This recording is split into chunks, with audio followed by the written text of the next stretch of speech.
ભચાઉ તાલુકાના વાંડિયા ગામે આજે ખાનગી કંપની દ્વારા ખેડૂતોની જમીનમાં વીજ રેસા અને વીજ થાંભલા નાખવાના મુદ્દે ભારે ઘર્ષણ થયું હતું. તાત્કાલિક અસરથી પોલીસ દોડી ગઈ હતી અને પોલીસે કડક વલણ અપનાવી કેટલાક ખેડૂતની અટકાયત કરતા વાતાવરણ ભારે ગરમાયું હતું. હવે છે રાપર આમતક ન્યૂઝ બ્યુરોમાંથી કુંભાભાઈ ચાવડાનો વિસ્તૃત અહેવાલ. ભચાઉ તાલુકાના વાંડિયા ગામે ખાનગી કંપની દ્વારા જે વીજ લાઇન નાખવામાં આવતી હતી ત્યારે ખેડૂતો અને કંપનીના અધિકારીઓ તથા પોલીસ વચ્ચે ભારે સંઘર્ષ થતાં અફડાતફડી મચી જવા પામી હતી. એક તકે પોલીસે ડારા ડફારાનું પણ વલણ અપનાવ્યું હતું, જેને લઈને ખેડૂતોમાં ભારે આક્રોશની લાગણી વ્યાપી છે.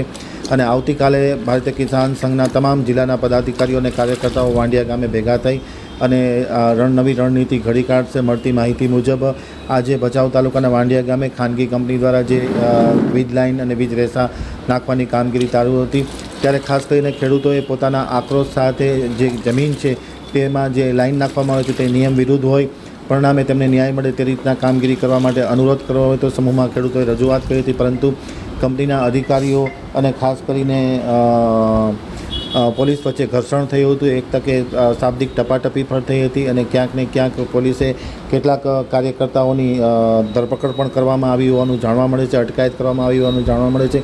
પરિસ્થિતિ ગંભીર બની ગઈ હતી અને તાત્કાલિક અસરથી ભારતીય કિસાન સંઘના પદાધિકારીઓ દોડી ગયા હતા અને મામલો થાળે પાડવામાં આવ્યો છે. પરંતુ જે રીતના ખેડૂતનો આક્રોશ છે ને જે આક્રોશ જોતા આવતીકાલે આ બાબતે ભારતીય કિસાન સંઘના પદાધિકારીઓ વાંડિયા ગામની મુલાકાત લઈ અને આગળની નવી રણનીતિ ઘડશે તેવું જાણવા મળ્યું છે.